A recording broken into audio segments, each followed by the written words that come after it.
Bonjour tout le monde et bienvenue sur le Jeune Musical. Avant de commencer, je tiens tout de même à vous souhaiter à tous une très bonne année 2018, que ça soit la meilleure pour vous et que tous vos projets se réalisent et que vous ayez surtout une bonne santé. Aujourd'hui, on va s'attaquer à un monument culte de la pop culture, j'ai nommé Harry Potter. Harry Potter, c'est quoi? À la base, ce sont des livres qui sont destinés à un public enfant, donc de la littérature pour enfants.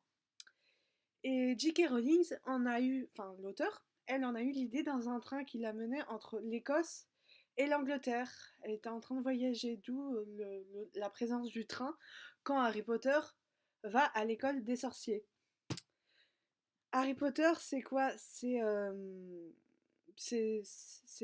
7 livres, 8 films et 4 compositeurs et plus de 180 musiques pour illustrer les scènes des films. Bah oui, parce que d'abord il y a eu les livres, donc en tout il y en a 7. Et après, il y a eu les films, c'est-à-dire que un studio de production est allé voir J.K. Rowling pour lui proposer d'adapter son histoire sur grand écran. Et ils lui ont proposé un contrat qu'elle a signé pour donner ses droits d'adaptation. Et à mon avis, c'était un contrat assez intéressant avec un gros chiffre à la clé. Ouais, à mon avis. Comme toute saga au cinéma, Harry Potter a droit à sa BO musicale. Une BO musicale qui comporte des thèmes musicaux. Dans chaque chanson, il y a un thème musical. Et la plupart des musiques sont composées par John Williams, qui est un peu le maître en la matière pour Harry Potter. La plupart des titres évoquent une épopée féerique et surnaturelle, comme c'est le cas quand on entend la musique Hedwig Zem, Hedwig qui est la chouette d'Harry Potter et qui va l'accompagner à Poudlard et pendant pratiquement tout son parcours. John Williams s'est associé au bout de 2 films, je crois, à William Ross, un autre compositeur de musique de film aussi connu pour avoir fait la musique d'une autre saga littéraire adaptée au cinéma, et j'ai nommé Hunger Games. Dès l'épisode 4, donc celui de la Coupe de Feu, soit le tome 4 de la saga littéraire, c'est Patrick Doyle qui reprendra les rênes de la composition avant de les laisser à Nicolas Hooper, qui refera équipe avec Williams après. Et enfin, celui qui finit ce ballet des compositeurs, parce que oui, quand même, il y en a eu beaucoup, c'est le français Alexandre Desplat qui composera la musique des 2 chapitres finaux, à savoir Les Reliques de la Mort. Et parce que les films, il y a 2 films, mais sinon il n'y a qu'un seul livre, un livre assez énorme. Compositeur oscarisé après avoir fait la BO du film The Grand Budapest Hotel. Tout le Hollywood s'arrache les services de ce compositeur qui vient de chez nous. Comme quoi, la classe d'Hollywood, elle vient de France. Il faut savoir aussi que c'est un con, puisque tout récemment, Alexandre Desplat a été récompensé au Golden Globe lors de la cérémonie qui s'est déroulée du coup à Los Angeles il y a 2 semaines, je crois. Une semaine, 2 semaines. Ouais. Enfin, récemment. Pour avoir fait la BO du film The Shape of Water. Et d'ailleurs, bah, c'est cool, puisque au final, bah, il a été récompensé pour une première musique de film à l'époque où il composait pour les 2 derniers films Harry Potter, et tout récemment pour The Shape of Water.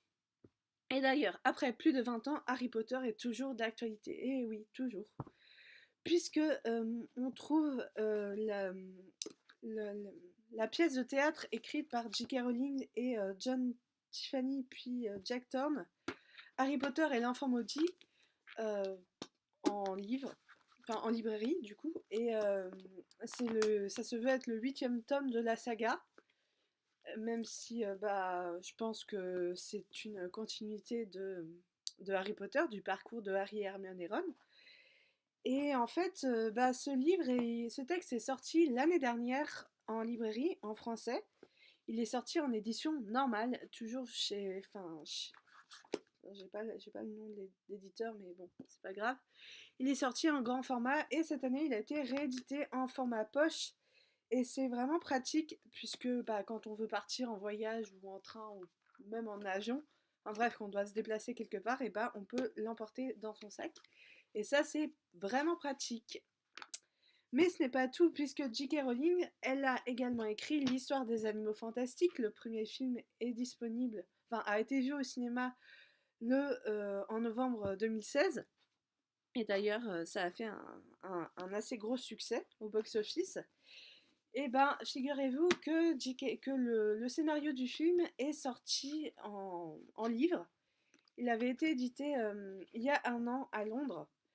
Oui, je savais parce que j'y étais et que je l'avais acheté. Voilà, je l'avais trouvé dans une librairie et du coup, bah, je m'étais dit, il me le faut. Et cette année, bah, le texte a été réédité chez Gallimard, donc en français, pour permettre aux fans de Harry Potter slash des animaux fantastiques, pour leur permettre d'attendre la sortie de deuxième film qui devrait sortir en novembre 2018. Et croyez-moi, c'est quand même le film qu'on attend le plus cette année, je pense. Avec peut-être les productions Disney, voire les films musicaux. Mais non, sinon celui-là, c'est vraiment celui qu'on attend le plus. Et voilà, et j'ai très hâte qu'il sorte au cinéma. Mais en attendant, vous pouvez toujours relire le scénario du premier film parce que c'est cool et que ça vaut le coup. Mais Harry Potter se décline aussi en confiserie puisque il y a un fabricant de bonbons qui a eu la bonne idée de fabriquer des bonbons Harry Potter. Donc le concept est très simple. Il s'agit de prendre un bonbon. Soit vous tombez sur une bonne odeur, soit vous tombez sur une mauvaise odeur. Et c'est à vos risques et périls après. Donc voilà, c'est Harry Potter, ça promet encore une fois d'être une saga littéraire aussi bien en librairie et aussi bien au cinéma. Donc encore une fois, on peut dire que la magie d'Harry Potter va faire monter les audiences et les chiffres de vente des livres et que c'est cool parce que ça va faire vivre le marché du livre et ça va permettre aux plus jeunes de s'intéresser à la lecture. Voilà, c'est tout pour cette vidéo. Merci d'être resté jusqu'à la fin. On se retrouve pour une prochaine fois, pour un nouveau sujet, une prochaine vidéo. Et en attendant, surtout, restez curieux. Allez, ciao!